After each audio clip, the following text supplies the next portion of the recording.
Quando nós pensamos a respeito da nossa sociedade contemporânea, de acordo com vários estudiosos, vários sociólogos, a nossa sociedade ela tem sido construída e tem sido dirigida por três alicerces básicos, ok? Presentes nessa sociedade. A pluralização, a privatização e a secularização. Esses são três alicerces, de acordo com vários sociólogos, sobre os quais a sociedade contemporânea ocidental ela está estabelecida e vai sendo desenvolvida. A pluralização, ela advoga, baseado na multiplicidade de produtos que nós temos à nossa disposição, que cada um de nós e que todos nós temos o direito de escolher aquilo que melhor nos convier ou mais se adequar à nossa realidade. A gente pode ver isso, um exemplo disso, num hipermercado, num supermercado. Você entra hoje num hipermercado, no supermercado, e você tem ali uma multiplicidade, né, de produtos do mesmo produto, e você pode escolher aquele que melhor lhe convier. Isso nem sempre foi assim. Por isso que, por exemplo, por muito tempo, a gente se referia à palha de aço como bombril. Eu vou ali comprar bombril. E por muito tempo você tinha o bombril, por muito tempo você tinha o Omo, por muito tempo você tinha a Doriana. Mas agora você vai ao supermercado e você tem um monte de marcas, um monte de opções diferentes, ok? Um monte de tipo diferente de pasta de dentes e tudo mais, e você compra ali a que melhor lhe convier, a que melhor lhe adequar, a que corresponder mais à sua realidade. A privatização, ela advoga com base no conceito de que há um mundo público, um mundo que a gente vive, né, diante das pessoas, e um mundo privado, que é aquele meu, aquele particular, que é só meu, e que por isso nós temos o direito de, e por isso nós temos o direito de fazermos as nossas escolhas particulares, ok? E ninguém tem nada a ver com isso, ninguém tem o direito de interferir nessas escolhas, porque elas fazem parte do nosso mundo privado. E a secularização, ela advoga com base no conceito de que a vida está circunscrita àquilo que a gente está experimentando agora, aquilo que nós estamos vivendo aqui, que nós precisamos alcançar tudo o que nós sonhamos, tudo o que nós desejamos a partir do nosso desempenho pessoal e possamos então assim usufruir de todas essas coisas agora, aqui e agora. Quando a gente olha para essa realidade e isso está baseado, se isso estivesse baseado tão somente a maneira de nós utilizarmos as coisas, tudo bem. Mas o problema é que esses postulados, eles afetam também os nossos relacionamentos. E o efeito desses postulados nos nossos relacionamentos é que os mesmos nos transformam em pessoas competitivas, em pessoas críticas, em pessoas amargas, e em pessoas, muitas vezes, abusivas. Eu acho que nós podemos ver um exemplo disso de uma forma muito clara quando nós olhamos para a maneira em que os pontos de vistas têm sido apresentados, por exemplo, nas redes sociais. Eu não sei se você tem notado isso, né? Mas de um tempo para cá, por exemplo, eu tenho percebido essa postura presente nas redes sociais, principalmente no Facebook, né, que é a rede social aqui para a gente mais conhecida, né, no Brasil, mais utilizada. Observe como cada um quer ter o seu próprio ponto de vista e acha que precisa ser respeitado. O sujeito escreve lá um ponto de vista dele sobre determinada coisa e ele acha que ele precisa ser respeitado. No sentido de que ele não quer que ninguém fale contrário àquilo que ele escreveu lá. Mas ele desrespeita qualquer um que não apoie o seu ponto de vista. Quer dizer, ele escreve alguma coisa, você discorda daquilo que a pessoa escreveu, aí você escreve que você discorda do que ele escreveu, ele acha um absurdo você ter discordado do que ele escreveu, e aí ele te ofende. Mas ele não acha um absurdo ter te ofendido.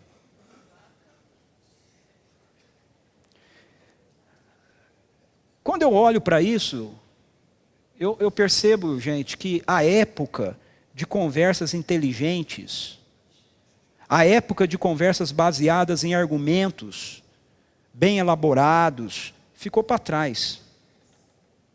Não tem mais como você conversar com as pessoas numa perspectiva assim, de uma reflexão bem elaborada, onde as pessoas olham para a perspectiva da ideia. Tudo que se faz hoje é dizer que se a pessoa não concorda com você, ela é isso ou ela é aquilo. Estigmatismo, taxa-se a pessoa. Ou, se você discorda de um ponto de vista, você está sendo agressivo com o outro. Não é? Basta você discordar de algo que a pessoa disse, pronto, a pessoa o sujeito é agressivo demais. Por quê? Porque você discordou do ponto de vista de alguém, você é agressivo? Mas essa é a postura. E isso é fruto dessas 3 realidades aqui que têm dirigido a nossa vida, têm dirigido a nossa sociedade. Dentro desse universo de polarizações, há um especial que é experimentado por aquelas pessoas que se tornam seguidores de Jesus Cristo. Pessoas que são alcançadas pelo Evangelho. Sabe qual é essa perspectiva de polarização entre aqueles que são alcançados pelo Evangelho? Chama-se teologia. Teologia. Essa mesma postura que a gente vê muitas e muitas vezes nas redes sociais, sobre várias questões e vários pontos de vista diferentes, relacionados a vários assuntos diferentes, alguns assuntos até sérios e relevantes e outros tolos, bobos, né? Mas as pessoas estão discutindo. A gente também vê em torno dessa perspectiva chamada de teologia. Agora, o que é teologia? A teologia, ela se propõe a lançar luz sobre a revelação escrita de Deus. Okay? Então a teologia procura pegar as Escrituras e nos ajudar a entender as Escrituras. A teologia, ela procura, a partir de alguns fundamentos, nos ajudar a ter uma melhor compreensão da pessoa de Deus e dos propósitos de Deus na história. Essa é a proposta da teologia. Agora, o problema ou a questão é que, como nós somos pessoas e nós estamos inseridos num contexto específico, como nós vivemos marcados por realidades circunstanciais, sociais, históricas, específicas, e como essas coisas todas, somadas a nossas experiências pessoais, nós acabamos produzindo abordagens diferentes que estruturam os fundamentos que nós chamamos de teologia. Em outras palavras, nós temos teologias diferentes. Nós temos olhares muitas e muitas vezes diferentes para a Escritura. Basta a gente olhar ao nosso redor e a gente vai ver que há um número grande de igrejas cristãs que têm opiniões diferentes a respeito de vários assuntos. Se você tem frequentado a nossa comunidade aqui e você conhece pessoas que frequentam outras igrejas, outras comunidades, talvez você já tenha percebido isso, conversando com alguém sobre um determinado assunto, um determinado tema, um determinado aspecto apontado pela Bíblia, você fala algo de uma maneira e a pessoa pensa a respeito daquela mesma realidade de uma outra forma, de uma outra maneira. Geralmente essas igrejas, elas se estruturam em torno de um conjunto de postulados que nós chamamos de doutrina, ou seja, a nossa teologia. Toda igreja, ela vai ter um conjunto de verdades, de interpretações das verdades bíblicas básicas, ao redor do qual a igreja vai se estruturar e pensar e refletir a respeito das Escrituras. No nosso caso aqui da nossa comunidade, os conjuntos de postulados aí que compõem a nossa teologia, nós chamamos de teologia reformada. Ok? Teologia reformada é uma abordagem das Escrituras, essa teologia reformada, fundamentada num conjunto de ensino que se estruturaram lá na Reforma Protestante do século XVI, né? Vamos lembrar aí da história, né? Que você aprendeu lá no colégio, né? Então, a Reforma Protestante lá do século XVI formou um conjunto de postulados teológicos que nos ajudam a olhar para as Escrituras e tentar, então, entender as Escrituras. E esse conjunto, mais tarde, foi sistematizado e ficou conhecido como confissão de fé ou catecismos. Okay? Há várias confissões de fé reformadas e catecismos reformados. Por exemplo, nós temos o catecismo, ou a confissão de fé e o catecismo de Westminster, que é o catecismo e a confissão de fé seguido pela Igreja Presbiteriana do Brasil.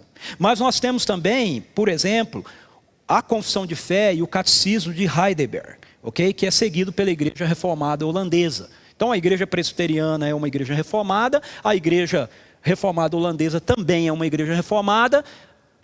Ambos têm uma série de interpretações das Escrituras que são comuns, mas têm catecismos e confissões de fé diferentes.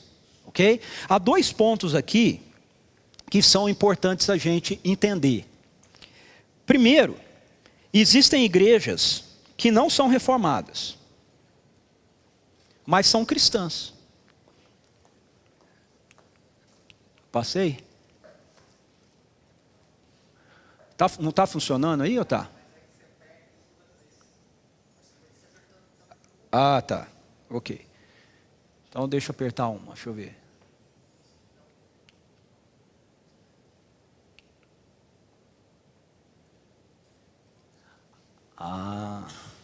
É que nós estamos testando um programa novo ali, eu tenho que me acostumar com ele. Quer dizer que eu tenho que apertar e esperar um pouquinho. Ok. Então, existem igrejas cristãs que não são reformadas, mas que são cristãs. Ok? Ou seja, elas não têm a leitura delas a partir do conjunto de pressupostos que as igrejas reformadas usam para ler as Escrituras. Mas essas igrejas, elas são cristãs, porque elas afirmam a fé delas em Jesus Cristo. Elas afirmam quem elas acreditam, que Jesus é o Filho de Deus, encarnado, morreu, ressuscitou. Okay? Então elas são cristãs. Segundo, existem questões que são referentes a pontos de vista relacionados à Bíblia, que podem diferir mesmo dentro de um mesmo grupo que professa os mesmos postulados teológicos. Ou seja, mesmo entre igrejas que dizem ter o mesmo postulado teológico, igrejas reformadas, por exemplo, podem haver pontos de vistas diferentes. E é dentro desse contexto que vem a questão: o que que nos une? O que é que nos une? Pelo próprio testemunho da história e pelas experiências que a gente tem na nossa própria vida, no nosso cotidiano, fica bem claro para a gente que não é a teologia que nos une. Na maioria das vezes, a teologia, ela é usada para levantar debates que acabam levando à polarização entre nós cristãos. De novo, hoje em dia, as redes sociais se tornaram uma vitrine muito clara que demonstra isso para a gente. Eu estou cansado de ver dentro do Facebook, essas coisas todas, discussões entre pessoas que afirmam ter a mesma fé, no mesmo Deus, no mesmo Jesus, que eu afirmo ter, que nós afirmamos ter. E as pessoas estão lá brigando umas com as outras, por causa da perspectiva teológica. Debates sobre pontos que muitas vezes são importantes, mas que não são centrais ao que Jesus Cristo ordenou a sua igreja a fazer. Então nós seguimos, mesmo sem perceber, a nossa vida influenciados por esses três postulados: pela pluralização, pela privatização e pela secularização. A nossa própria percepção disso que a gente chama de teologia pode estar sob a influência dessas realidades, né, dessas estruturas que dirigem a vida da nossa sociedade. Portanto, a resposta para a pergunta o que nos une não é a teologia, é a missão. O que nos une é a missão. Jesus Cristo, Ele nos convocou para sermos pessoas que fizessem discípulos. Essa é a ordem dele. Jesus não nos convocou para sermos produtores de teologia. Jesus nos convocou para sermos servos da missão. Veja, a teologia, ela tem o seu lugar, ela tem a sua importância e a sua relevância, mas a sua importância e a sua relevância só é significativa quando está a serviço do evangelho e da missão. Quando a teologia não está a serviço do evangelho e da missão, ela se torna árida e ela transforma seguidores de Jesus, discípulos de Jesus, em pessoas arrogantes. Então o que eu quero ver com vocês hoje é como a missão nos une, ou por que a missão nos une. Eu quero convidar você a abrir a sua Bíblia comigo em 1 Coríntios. Essa é uma carta que o apóstolo Paulo, inspirado por Deus, inspirado pelo Espírito Santo de Deus, escreve a uma igreja que ele havia plantado na Grécia, lá na região de Corinto. E eu quero olhar com você o capítulo 1 dessa carta de Paulo, para entendermos por que a missão é que deve nos unir e não a teologia.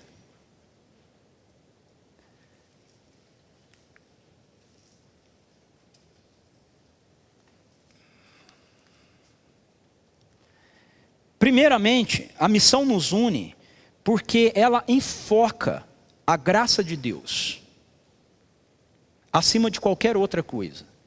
Olha o verso 4 desse texto de 1 Coríntios capítulo 1, diz assim, o apóstolo Paulo diz assim: sempre dou graças a meu Deus por vocês, por causa da graça que lhes foi dada por Ele em Cristo Jesus. É muito interessante essa afirmação do apóstolo Paulo, porque a nossa sociedade é uma sociedade que está embasada em frutos do nosso desempenho pessoal. A nossa sociedade é embasada em cima daquilo que cada um pode fazer por si próprio, a seu próprio favor. E muitas vezes a grande questão que está por detrás de várias discussões teológicas é simplesmente nós provarmos que o nosso grupo está certo.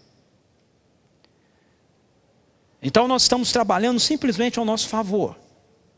É importante a gente entender que tudo que temos e tudo que nós chamamos de teologia está fundamentado naquilo que é revelado por Deus, na sua palavra, na Bíblia, ok? Nesse sentido, então, os textos inspirados por Deus e escritos pelo apóstolo Paulo é um dos principais conjuntos que são usados aí para a elaboração disso que a gente chama de teologia. Mas tem um ponto aqui que é muito importante a gente considerar, que é o fato de que o apóstolo Paulo, ele não era um teólogo, ele era um missionário. Eu não estou dizendo com isso que Paulo, ele não produzisse na sua reflexão, ele produzia com a sua reflexão, Mas o alvo do apóstolo Paulo não era meramente fazer teologia, ok? Ele estava fazendo missão. E é essa tarefa dele de fazer discípulos de Jesus que gera os fundamentos para o que nós hoje chamamos de teologia. Então, para explicar de uma forma fácil para a gente, o apóstolo Paulo ele está em missão, ele está fazendo discípulos, e porque ele está em missão e está fazendo discípulo, ele produz, ok? Postulados, fundamentos, ideias, para responder a realidades que estão ao seu redor. Hoje, muito daquilo que se chama de fazer teologia é algo que acontece por pessoas que não estão envolvidas em fazer discípulo com ninguém. Elas simplesmente pegam aquilo que for escrito na Bíblia, vão para dentro de um escritório, sentam lá e começam a elaborar uma série de ideias em cima daquilo que está escrito. Mas elas não estão fazendo missão. O que eu quero dizer com isso é que tudo que motiva o apóstolo Paulo a escrever o que ele escreveu, o que foi usado por Deus para levar o apóstolo Paulo a produzir os textos que estão na Bíblia, que são as suas cartas e que a gente chama de palavra de Deus, era a missão. Veja, a igreja de Corinto era uma igreja composta por pessoas imaturas. A igreja de Corinto era uma igreja composta por pessoas confusas. A igreja de Corinto era uma igreja composta por pessoas que ainda tinham nas suas vidas vários valores que se alinhavam com os valores da cultura da Grécia e não com a cultura do reino. Mas veja como o apóstolo Paulo inicia a sua carta. Ele inicia a sua carta dizendo assim: Paulo, chamado para ser apóstolo de Cristo Jesus, pela vontade de Deus, e o irmão Sóstenes, a igreja de Deus que está em Corinto. Agora veja como ele se refere a eles: aos santificados em Cristo Jesus, chamados para serem santos, juntamente com todos os que têm em toda parte, justamente com todos os que em toda parte invocam o nome do nosso Senhor Jesus Cristo, Senhor deles e nosso. A vocês, graça e paz da parte de Deus, nosso Pai, e do Senhor Jesus Cristo. Por quê? Por que o apóstolo Paulo olha para uma igreja cheia de gente imatura, cheia de gente que ainda é conduzida pelos valores da própria cultura da sua sociedade e não pelos valores da cultura do reino? Por que o apóstolo Paulo olha para uma igreja que é formada por pessoas que estão vivendo muitas vezes em confusão, em divisão, em intriga, e ele dirige-se a eles dizendo assim: aos santos que estão em Corinto? Por causa desse verso 4. Sempre dou graças a meu Deus por vocês, por causa da graça que lhes foi dada por Ele em Cristo Jesus. Paulo não dava graças por causa da imaturidade, confusão, discórdia, imaturidade dos coríntios. Ele dava graças porque ele olhava para a igreja de Corinto a partir da graça de Deus, a partir daquilo que Deus estava fazendo. Paulo dá graças porque o que condiciona o apóstolo Paulo não era o que os coríntios produziam ou não produziam, mas era a consciência da graça de Deus que ele tinha, que estava operando em favor deles, em Cristo Jesus. Então veja, quando nós entendemos a missão, nós vamos perceber que nós conseguimos nos relacionar uns com os outros, porque nós olhamos uns para os outros, a partir dessa realidade da graça de Deus, que está operando na nossa vida. Assim como o apóstolo Paulo olhava para a igreja de Corinto. Nós não olhamos uns para os outros a partir dos nossos defeitos, das nossas limitações. das nossas falhas, dos nossos erros. O apóstolo Paulo sabia que tudo isso existia na igreja de Corinto, e ele ia ter que corrigir um monte dessas coisas. Mas ele demonstra que ele continua investindo na igreja de Corinto, ele continua acreditando naquilo que na igreja de Corinto, porque ele tem convicção daquilo que Deus, pela graça dele, está fazendo na igreja de Corinto. E nós somos unidos pela missão quando nós temos essa mesma convicção. Quando nós temos essa convicção de que é a graça de Deus que está operando na nossa vida, operando na nossa história. Que sim, a gente olha e a gente enxerga as limitações, os defeitos, os desencontros que existem, mas nós entendemos que Deus continua trabalhando na nossa vida e continua trabalhando na vida das pessoas. Que a graça dele continua em operação. Veja só o que ele coloca nos versos 5 a 9. Pois nele vocês foram enriquecidos em tudo, em toda palavra, em todo conhecimento, porque o testemunho de Cristo foi confirmado entre vocês, de modo que não lhes falte nenhum dom espiritual, enquanto vocês aguardam que o nosso Senhor Jesus Cristo seja revelado. Nele, em Cristo. E ele continua, eu gosto disso, ele os manterá firmes até o fim, de modo que vocês serão irrepreensíveis no dia de nosso Senhor Jesus Cristo. Olha que coisa maravilhosa. Paulo tem a convicção, baseada na graça de Deus, de que aquilo que Deus começou em nós, Ele vai completar. Ele não vai deixar isso pela metade. Ele diz, Ele os manterá firmes até o fim, de modo que vocês serão irrepreensíveis no dia de nosso Senhor Jesus Cristo. Ainda não são irrepreensíveis, mas serão. Às vezes nós olhamos uns para as vidas dos outros e percebemos que ainda não somos irrepreensíveis, mas seremos.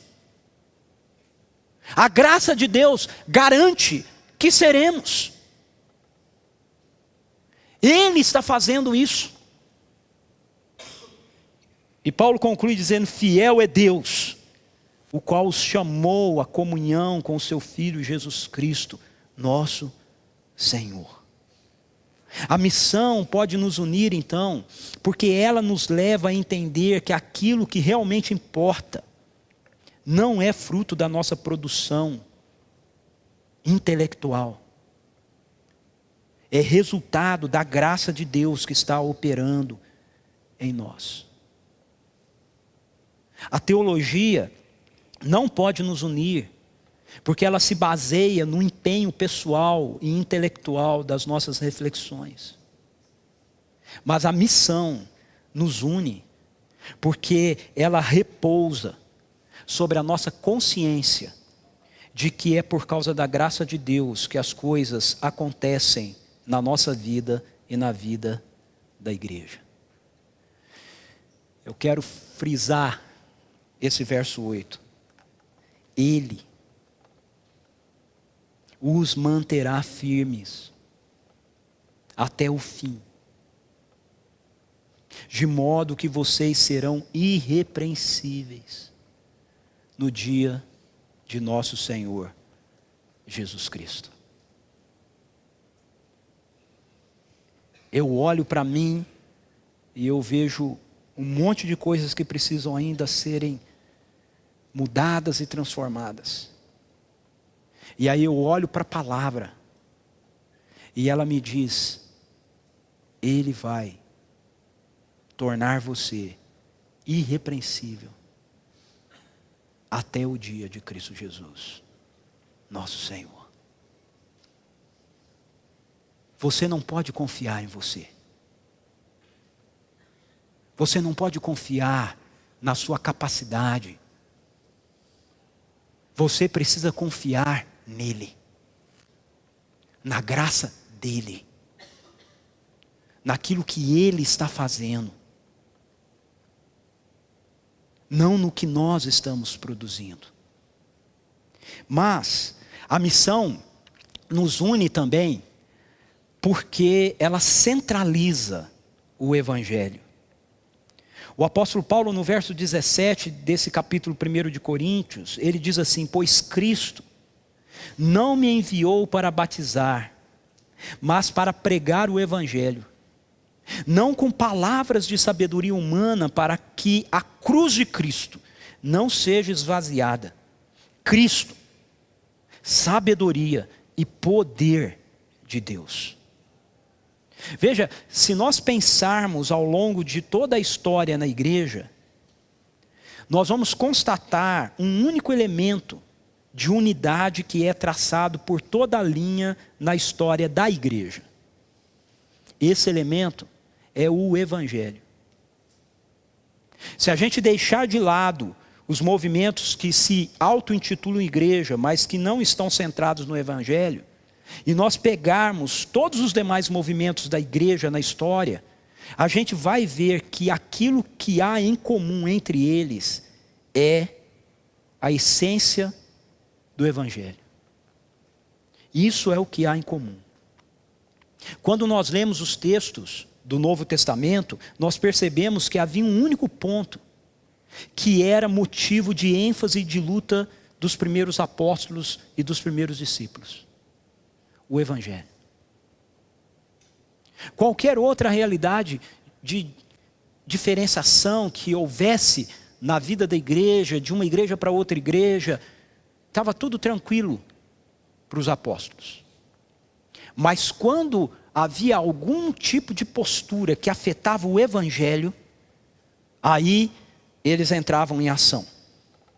Todas as vezes que o Evangelho era afetado por algum pensamento, todas as vezes que o Evangelho era afetado por algum comportamento, todas as vezes que o Evangelho era afetado por algum ensino, então os apóstolos eram enfáticos e eles eram duros, principalmente o apóstolo Paulo, nas suas abordagens. E é exatamente isso que está acontecendo aqui. Observe que a preocupação do apóstolo Paulo é que a postura de divisão que estava presente na igreja de Corinto afetava o Evangelho.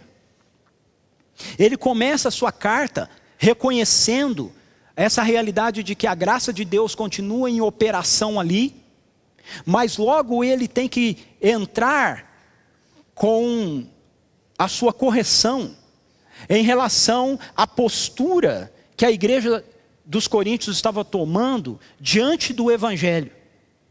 O que eles estavam fazendo? Eles estavam se dividindo a igreja de acordo com as suas predileções de ensino. Uns diziam assim: não, a gente gosta mais do Pedro, do apóstolo Pedro, do jeito que o apóstolo Pedro ensina. Aí os outros: não, a gente gosta mais do apóstolo Paulo, o apóstolo Paulo é mais elaborado. Aí alguns outros dizem: não, a gente gosta mesmo é do Apolo. O Apolo é um compêndio teológico. E outros dizem assim: não, a gente gosta mesmo é de Jesus. Veja os versos 10 a 13.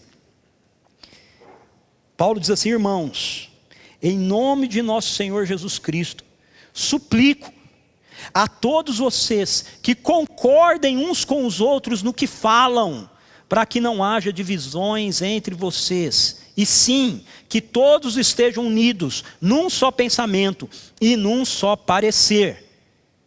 Meus irmãos, fui informado por alguns da casa de Cloé, de que há divisões entre vocês. Com isso, quero dizer que cada um de vocês afirma: eu sou de Paulo, eu de Apolo, eu de Pedro e eu de Cristo. Acaso Cristo está dividido? Foi Paulo crucificado em favor de vocês? Foram batizados em nome de Paulo? Eu gosto da maneira que o Eugene Peterson traduz essa parte do texto do verso 13, ele diz assim: pergunto a vocês, o Messias por acaso foi cortado em pedacinhos, para que cada um de nós tenha uma parte dele? Sem perceber, muitas vezes, é exatamente isso que nós fazemos, quando nós atrelamos a ideia de que nós precisamos ter uma unidade em torno de uma teologia em comum, ao invés de nós termos uma unidade em torno da missão em comum. Quando nós fazemos da teologia e não da missão o centro das nossas atenções, o que é que nós estamos fazendo? Dividindo o Messias em pedacinhos.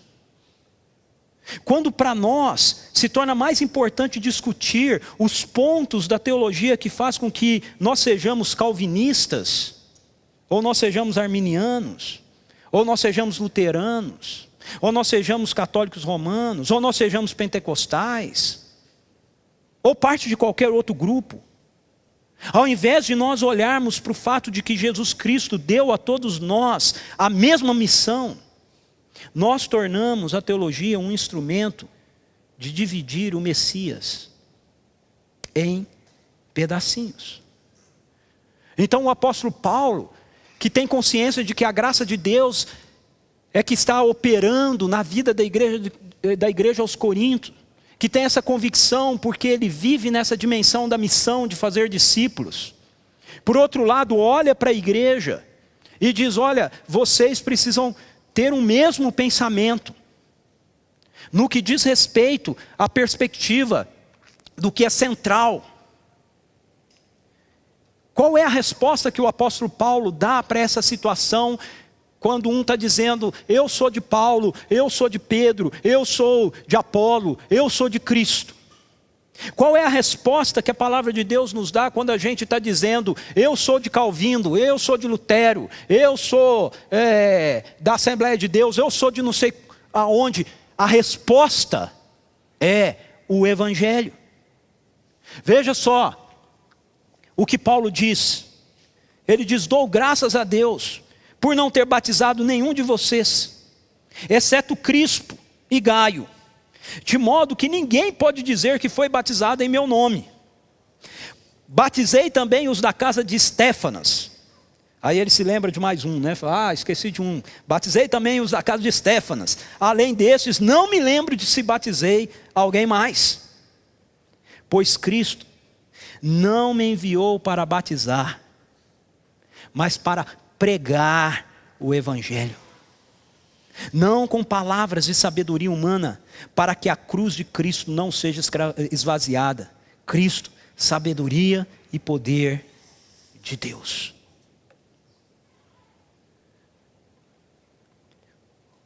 O que o apóstolo Paulo está dizendo aqui é que ele não tinha sido enviado por Cristo para fazer seguidores dele. Ele tinha sido enviado por Cristo para fazer seguidores de Jesus. Essa é a tarefa. Eugene Peterson, ele comenta o seguinte sobre essa questão de desassociar a teologia do Evangelho e consequentemente da missão. Ele diz assim: é impossível tomar a verdade do Evangelho. Preste atenção nisso. É impossível tomar a verdade do Evangelho e divorciá-la do caminho do Evangelho. Não temos permissão para escolher entre as grandes doutrinas da Bíblia para delas formar uma antologia de ditos confortáveis. Jesus é o caminho, assim como Ele é a verdade. E o caminho é a crucificação. O caminho é a missão que nos leva à cruz. O que acontece tantas e tantas vezes com relação à teologia, sabe o que é? É que a gente distancia a teologia da missão. Veja, eu quero deixar claro isso. Eu tenho convicção de que a teologia reformada é a melhor opção para me ajudar a compreender a revelação de Deus, para compreender o Evangelho. Mas quando nós discutimos pontos da teologia, nos distanciando do Evangelho, então a gente perde a essência da missão. Eu tentei transformar isso em algo visual para vocês. Olha só. Aqui nós temos as pessoas que não foram alcançadas ainda pelo Evangelho.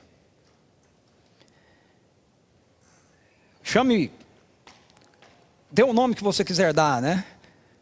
Descrentes, sem igrejas, não alcançados, incrédulos, okay? Pagãos, né? São pessoas, como eu e você, como nós. A diferença delas para mim, a diferença delas para nós, é uma só. Nós já compreendemos a realidade de que a graça de Deus nos alcançou, e elas ainda não compreenderam a realidade de que a graça de Deus quer alcançá-las. Nós compreendemos e nos rendemos à realidade do Evangelho. Ele já chegou até nós e ainda não chegou até eles. Essa é a única diferença. Veja, o que é que atrai essas pessoas para Deus? O que atrai essas pessoas para Deus é o Evangelho. As pessoas gostavam de comer, publicanos e pecadores gostavam de comer com Jesus. Gostavam de estar com Jesus, gostavam de andar com Ele, gostavam de ouvi-lo. Jesus atrai essas pessoas, o Evangelho atrai essas pessoas. Então, se essas pessoas não estão sendo atraídas por mim, atraídas por você, atraídas por nós como igreja, ou atraídas pela igreja de Jesus, não é por causa de Jesus. Você consegue entender isso? Não é por causa de Jesus, porque Jesus atrai essas pessoas. Não é por causa do Evangelho. Se elas estão longe de nós, se elas querem distância da gente, se elas estão fugindo da igreja, não é por causa do Evangelho. Se não é por causa do Evangelho, é por causa do quê? É porque a gente discute. Depois que se torna cristão e começa a andar por um tempo, a gente começa a discutir coisas nos distanciando do Evangelho. As nossas discussões teológicas são discussões teológicas que nos apartam da realidade do Evangelho. A gente discute pontos e questões que são bíblicos, são importantes, são realidades, mas nós fazemos isso distantes do Evangelho. E todas as vezes que as discussões teológicas acontecem distantes do Evangelho, a igreja fica distante das pessoas. Então o que é que nós temos que fazer? Nós temos que sempre nos lembrar de que a teologia precisa ser feita em missão. Quando nós pensamos as questões relacionadas à teologia, à pessoa de Deus, se Deus é a Trindade, o Pai, o Filho e o Espírito Santo, se nós pensarmos qualquer outro assunto aí que a gente entenda ser importante e que precisa ser pensado, nós precisamos pensar próximo do Evangelho. Porque quando nós fazemos teologia em missão, então a igreja, ela continua perto das pessoas que são aproximadas ou atraídas, melhor dizendo, pelo Evangelho. Então eu espero que com esse gráfico eu tenha te ajudado, né? A gente vai falar a respeito de família cristã, nós temos que falar a respeito de família cristã à luz do Evangelho. Nós vamos falar sobre trabalho, a perspectiva teológica do trabalho, ok, a gente tem que falar disso à luz do Evangelho. Qualquer assunto que a gente for pensar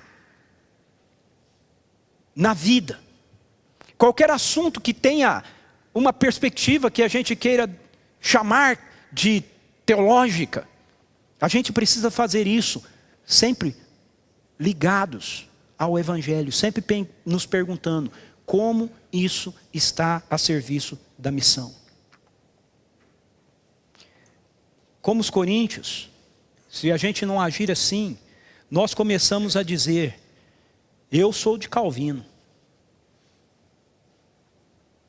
Eu sou de Lutero. Eu sou de John Wesley. Eu sou do Papa. E surgem aqueles que acham que não precisam de ser de ninguém, que afirmam, eu sou de Cristo, mas que na verdade se tornam à medida da sua própria interpretação das Escrituras.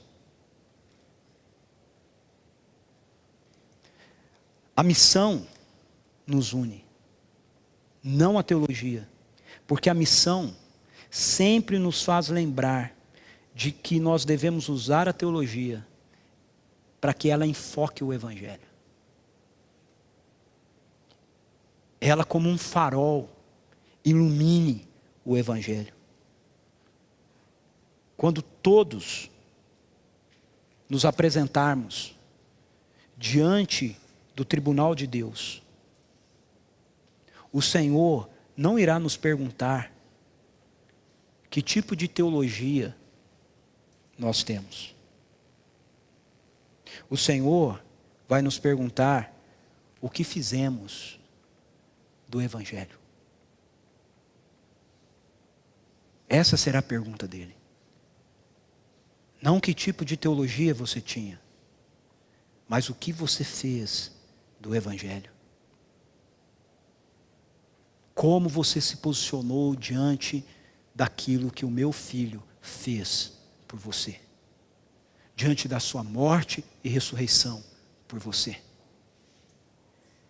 Por fim, a missão nos une porque ela revela-nos o poder de Deus. No verso 18, o apóstolo Paulo diz assim: pois a mensagem da cruz, o Evangelho, é loucura para os que estão perecendo, mas para nós que estamos sendo salvos é o poder de Deus. Veja, eu sou um teólogo, ok? Eu sou um teólogo, missiólogo. Eu trabalho com isso. Aqui, no seminário, ensinando por aí afora. Eu reflito a vida a partir dos pressupostos que são apresentados pela Escritura. E eu acredito que todos nós, como povo de Deus, precisamos fazer o mesmo. Eu acredito que a cosmovisão bíblica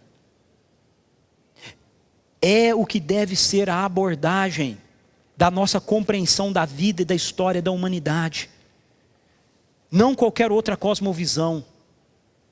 Não a cosmovisão capitalista, comunista, marxista, neoliberal, seja qual for. Eu acredito e eu tenho afirmado tantas e tantas vezes isso para vocês, que a Bíblia é um livro público. Eu trabalho arduamente para procurar ensinar e mostrar isso para tantos quantos eu possa fazê-lo. Contudo, eu tenho plena consciência de que não são os meus argumentos bem elaborados, não são os meus esforços de reflexão teológica, minhas considerações lógicas, que mudam o pensamento e a vida de uma pessoa. Só tem uma coisa que pode mudar o pensamento e a vida das pessoas: é o poder de Deus. O poder de Deus. Em uma sociedade que é marcada pela arrogância, é muito fácil nos tornarmos arrogantes também, em nome do nosso suposto conhecimento teológico. Mas essa parte do texto de Corinto nos mostra que não é o nosso conhecimento, não é a nossa capacidade intelectual de elaborar a teologia que muda alguma coisa na vida das pessoas. O que muda as coisas na vida das pessoas é o poder de Deus, manifestado na loucura da pregação do Evangelho. Paulo está afirmando isso aqui. E ele continua dizendo assim: pois está escrito: destruirei a sabedoria dos sábios e rejeitarei a inteligência dos inteligentes. É Deus que está dizendo isso. Onde está o sábio? Onde está o erudito? Onde está o questionador desta era? Acaso não tornou Deus loucura a sabedoria desse mundo? Visto que na sabedoria de Deus o mundo não o conheceu por meio da sabedoria humana, agradou a Deus salvar aqueles que creem por meio da loucura da pregação. Os judeus pedem sinais miraculosos e os gregos procuram sabedoria. Nós, porém, pregamos a Cristo crucificado, o qual de fato é escândalo para os judeus e loucura para os gentios, mas para os que foram chamados, tanto judeus como gregos, Cristo é o poder de Deus e a sabedoria de Deus. Essa era a convicção do apóstolo Paulo. Essa precisa ser a minha convicção e a nossa convicção.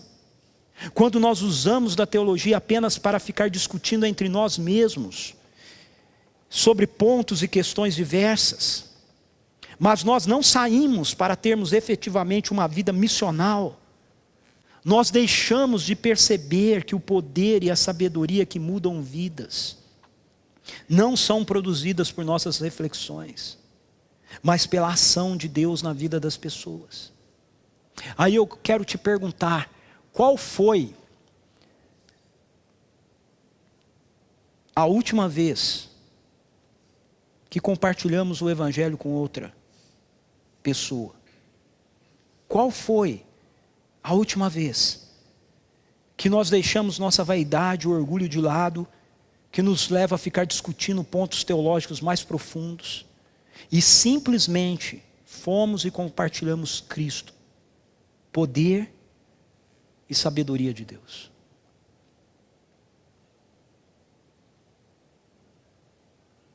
Qual foi a última vez que você sentou com um amigo de trabalho, um parente, um colega de escola, um amigo de academia, e ele veio a você com um monte de filosofias, ideias e discussões as mais diversas, e você disse para ele assim: olha, eu quero reconhecer aqui diante de você, eu não sei nada disso, eu não sei te responder nada disso, mas eu sei de algo que eu gostaria de dizer para você. Existe um Deus bom, que criou um mundo bom e perfeito, e criou você e a mim, e a humanidade, a imagem dele, e nós nos rebelamos contra ele, e ele tinha por direito nos destruir, mas ele optou em nos amar, e interferir nessa decisão ridícula que nós tomamos, de nos rebelarmos contra ele, entrando na nossa história, se fazendo um de nós, dando, na pessoa de Jesus Cristo, dando a vida dele, em uma cruz, e ele ressuscitou ao terceiro dia, e agora ele nos oferece do seu perdão, da sua reconciliação, para que a gente viva novamente em paz com ele, e voltemos a ser governados pelo seu amor. E esse é o Evangelho. Essa é a loucura da pregação. Esse é o poder de Deus, que muda a vida das pessoas. Você acredita nisso? Será que nós não estamos naquele círculo lá do canto? Começa a passar o tempo, a gente começa a achar que essa mensagem, ela é simples demais, ela é básica demais. Mas veja, essa mensagem, que pode ser simples demais, básica demais na cabeça da gente, diz as Escrituras, é o poder de Deus que muda vidas. Eu acho interessante observar o fato de que muitas vezes as pessoas que acham tão importante as grandes questões teológicas, que articulam com grande maestria, sabedoria humana seus argumentos, nunca viram, ou veem muito pouco, a transformação da vida de alguém. E uma pessoa simples, sem muito conhecimento teológico, mas com convicção do poder de Deus que está no Evangelho, compartilha esse Evangelho com simplicidade e vê pessoas sendo transformadas, nascendo de novo. Por favor, não me entenda mal. Eu não estou dizendo que a teologia não tenha seu lugar. Eu não estou dizendo que não seja importante refletirmos sobre várias questões levantadas pela teologia. Mas eu estou dizendo que fazer isso, desassociado da missão, pode nos levar a uma postura de vaidade, mas que não nos levará a ver o poder de Deus. Os coríntios eram gregos. E os gregos, eles gostavam de discutir filosofia, matérias etéreas. Tinha a turma do Platão, o pessoal do Aristóteles. O pessoal gostava de ficar viajando. E pelo que parece, essa tendência veio para o meio da igreja de Corinto. Mas o que o apóstolo Paulo nos diz a respeito disso é que a loucura de Deus é mais sábia que a sabedoria humana, e a fraqueza de Deus é mais forte que a força do homem. E aí Paulo evoca o exemplo dos próprios coríntios. Ele diz assim: olhem para vocês mesmos, pensem em vocês mesmos, como vocês eram quando foram chamados. Poucos eram sábios segundo os padrões humanos. Poucos tinham título de doutorado, pós-doutorado, mestrado. Poucos eram poderosos. Poucos tinham famílias de nomes, cargos importantes, embora houvesse alguns deles. Poucos eram de nobre nascimento.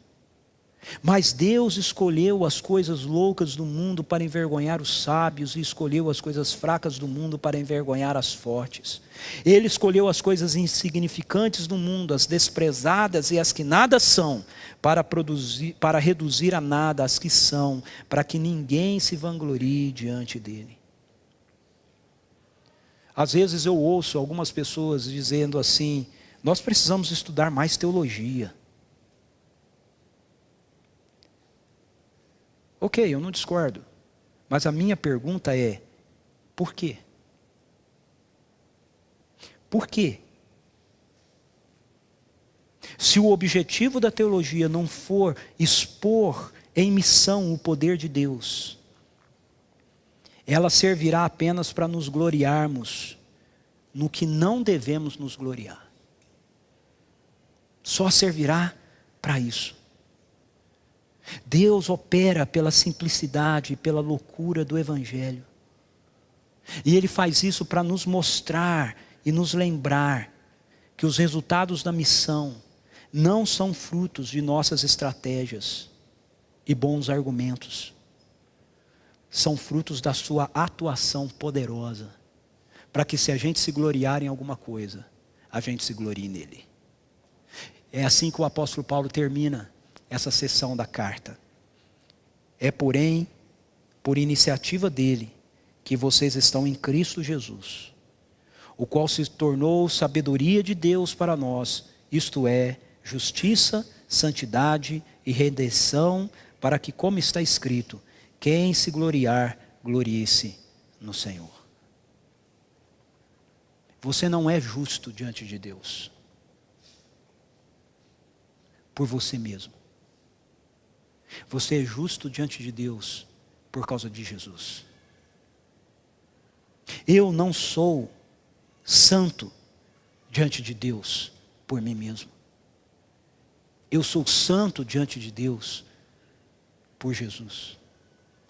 Nós não somos redimidos diante de Deus por nossas boas obras, nosso esforço, ou nossa teologia. Nós somos redimidos diante de Deus por Jesus. É no Senhor que nós devemos nos gloriar, não em nossa teologia.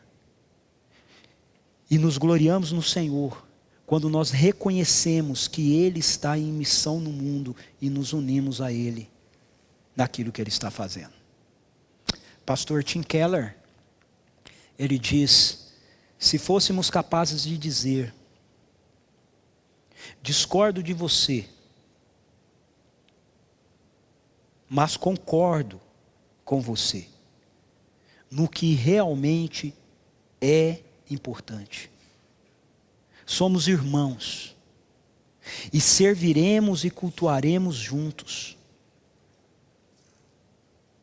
Mostraríamos ao mundo o retrato tão necessário da unidade e do amor de Cristo. 3 aplicações para a gente levar para a nossa semana. Primeiro, a teologia tem seu lugar em nossa caminhada como discípulos de Jesus Cristo. Mas ela sempre tem que estar a serviço da missão. Então, pense em como você pode ter uma vida cada vez mais missional a partir das suas convicções teológicas, no lugar de ser conduzido pela pluralização, privatização e secularização da nossa sociedade. Segundo, como cada semana você pode compartilhar o que aprende em nossos encontros com pessoas que você conhece e que não estão em um relacionamento pleno ainda com o Senhor. Como você pode compartilhar o Evangelho com essas pessoas? Terceiro, estamos juntos em missão. Então, tome a decisão de não deixar que as suas compreensões teológicas sejam um impedimento para estar em missão com outros que possam ter pontos de vista diferentes dos seus, mas que são pessoas que também estão centrados no Evangelho, assim como você. Se tem coisas que nos separam, pontos de vistas teológicos que nos separam, existem pontos essenciais que nos unem. E o ponto mais essencial de todos é o Evangelho. Nós podemos pensar um monte de coisas diferentes, mas se nós estivermos unidos no Evangelho, então nós vamos ser um. E vamos estar juntos em missão no mundo. Feche seus olhos, curva a sua cabeça, vamos orar.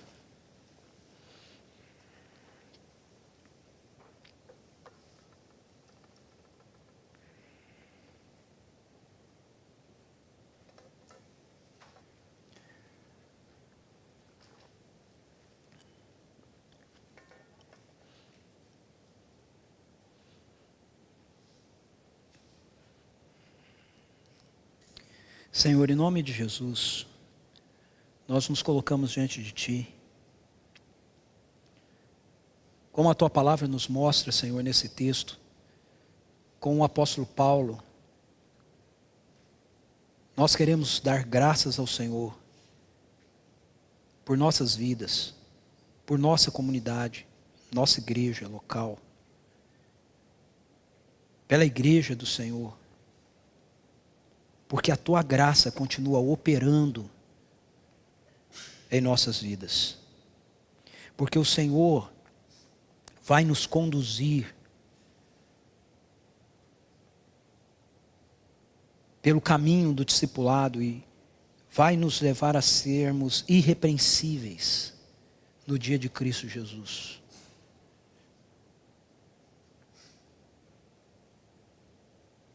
Nós queremos pedir, ó Deus, que as nossas compreensões de pontos de vistas a respeito da Tua palavra, noções a respeito de várias questões que porventura possam ser divergentes entre nós, não nos divida, mas que a gente esteja, Senhor, unidos pela realidade do Evangelho,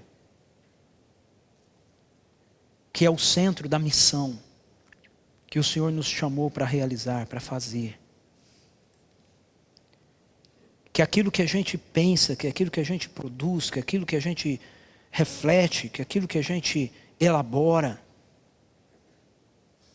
seja feito em missão, ó Deus. Porque a missão nos une, ó Deus. Ela nos une em torno da Tua graça, ela nos une em torno do Teu Evangelho, ela nos une em torno do Teu poder. E se nós formos capazes de vivermos assim, unidos por aquilo que é essencial, ainda que a gente tenha pensamentos e opiniões diferentes a respeito de várias outras questões, nós vamos conseguir demonstrar para o mundo a realidade de que nós somos governados pelo Teu Filho Jesus Cristo. É no nome dele que nós oramos. Pedimos, ó Deus, que o Senhor não permita que com o passar do tempo a gente perca o enfoque da missão na vida da gente. A gente deixe de lado um viver missional. Em nome de acharmos que tem coisas mais importantes do que a Tua missão para pensarmos e realizarmos.